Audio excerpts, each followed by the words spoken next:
On va ensemble parler maintenant de comment bien conserver ou avoir une belle peau. On sait que c'est un organe particulier qui est évidemment la première ligne qui nous protège du soleil, du vent, de la poussière, de toute forme d'intempérie. Notre peau est hyper sollicitée et on ne se rend pas forcément compte que tout ce qu'on peut manger, par exemple, peut avoir une incidence sur la peau. Bonjour Hubert. Bonjour Thibaut. Merci d'être là. On va parler ensemble de tous ces petits conseils qu'on peut donner. D'abord, avoir une mauvaise peau, c'est parce que souvent on a un problème de toxines. Ça, c'est lié à ce qu'on ingère. Oui, c'est souvent en lien, c'est pas le seul facteur, mais c'est souvent en lien avec ce qu'on met dans son assiette. Et si on ne met pas des bonnes choses, eh bien évidemment, la peau va aussi exprimer ce déséquilibre ou ces surcharges ou ce grignotage ou des aliments qui ne sont pas forcément très bons. Donc, on avait parlé une autre fois sur les émonctoires, c'est-à-dire ces organes qui vont éliminer les toxines. Si on a un foie un peu trop surchargé, des intestins qui ne fonctionnent pas très bien, en fait, c'est la peau comme émonctoire secondaire qui va se charger d'élimination et qui va éliminer les toxines par ce biais-là. Avec une carence aussi, avec une carence en nutriments essentiels, Oui. Certaines bonnes matières grasses. Oui, voilà. C'est-à-dire que alors on peut mettre des bonnes huiles, des crèmes pour vraiment hydrater la peau, mais c'est bien aussi l'hydrater de l'intérieur. Alors quand je dis hydrater de l'intérieur, c'est-à-dire manger des bonnes huiles. Alors bonnes huiles, c'est plutôt des huiles de première pression à froid, pour l'assaisonnement. Ils n'ont pas été raffinés, quoi. Voilà, surtout, parce qu'elles conservent vraiment leur qualité.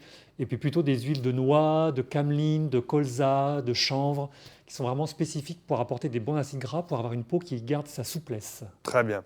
La troisième cause possible, alors ça c'est un peu plus compliqué à gérer, c'est de l'ordre émotionnel. Oui. Une forme de stress Oui. peut se ressentir sur la peau. Notre peau, c'est comme si c'était un système nerveux extérieur.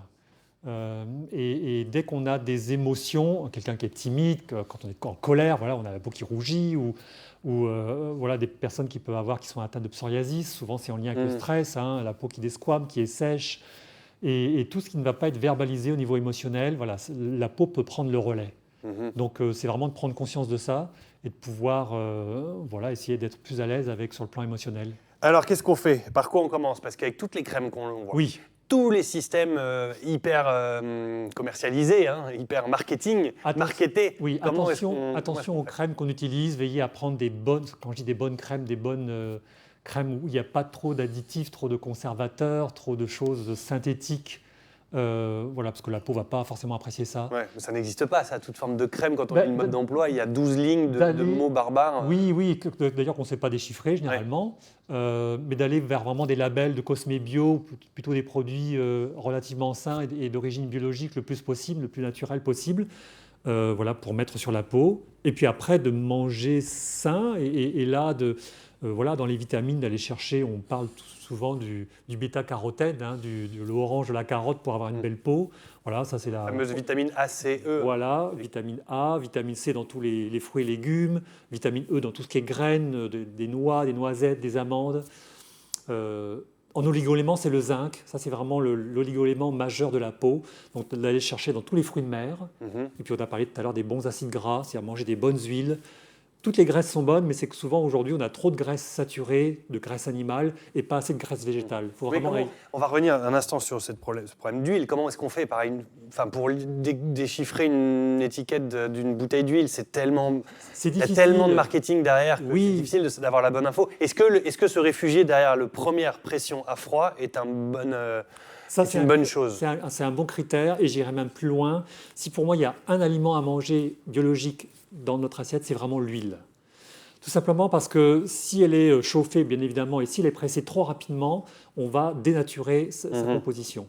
Et donc, c'est vraiment important d'avoir une huile de première pression à froid et biologique. D'accord. Et après, de varier les huiles. Il ne faut pas en avoir qu'une seule. Et quand il n'y a rien marqué, ça veut dire que ça n'est pas première pression à froid. Si c'est dans une bouteille en plastique et que ce n'est pas une bouteille ambrée, mais méfiez-vous, c'est que déjà, certainement, l'huile est raffinée. D'accord. Très rapidement, le matin, on boit un jus d'orange additionné d'un petit jus de carotte. Oui. Ça fait de mal à personne, voilà, juste prendre le temps de le faire. Ça donne un bon teint. Ouais. Voilà. Et puis s'il reste encore un peu de chocolat de Pâques qui n'ont pas été utilisés, on peut se faire un masque avec du chocolat fondu et mettre quelques gouttes d'huile essentielle. Mais il faut avoir un chocolat, du cacao à plus de 80%. Je voudrais bien voir. Pas du chocolat au lait. Et mettre quelques gouttes d'huile essentielle de géranium rosa dedans. Voilà, pour avoir un bon teint. Le chocolat, c'est un excellent émollient, adoucissant. Enfin, c'est excellent pour la peau. Et rapidement, je suis obligé d'y aller, mais un masque au miel aussi? Oui, on peut mettre. On parle des abeilles avec Gontran? Oui, tout à fait. Un jaune d'œuf, une cuillère à soupe de miel, une cuillère à café de jus de citron. On masse le visage, on laisse poser 5 minutes, on dresse à l'eau claire et on a une mine extraordinaire. Ah bah très bien, merci pour tous ces conseils Hubert, très précis encore une fois et des choses faciles à faire à la maison. Anne-Sophie a validé le masque au chocolat et le premier qui fait une photo, on est d'accord? Allez, top là. On top? Oh, failli casser l'écran. Voilà. Allez Anso, quelques réactions peut-être face à ce qu'on vient de se dire. J'avais une question de Pauline, justement, qui a un problème de dessèchement de la peau au niveau des tibias, des bras, etc. Elle dit, j'ai l'impression que je pèle tout le temps. Alors, avec ce qui vient de l'intérieur, ça suffira peut-être pas. Est-ce que vous avez un truc à faire? Alors de l'intérieur, il faut apporter, on l'évoquait, des bons acides gras, voilà, Ouais. dans ces huiles qu'on va manger.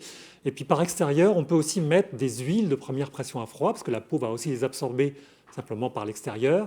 Et je pourrais conseiller une huile qui est très antioxydante et très bonne pour la peau, c'est l'huile de pépins de framboise. Bon, c'est Alors, trouvable, ça. Hubert. Si, non, ça se trouve, Thibaut.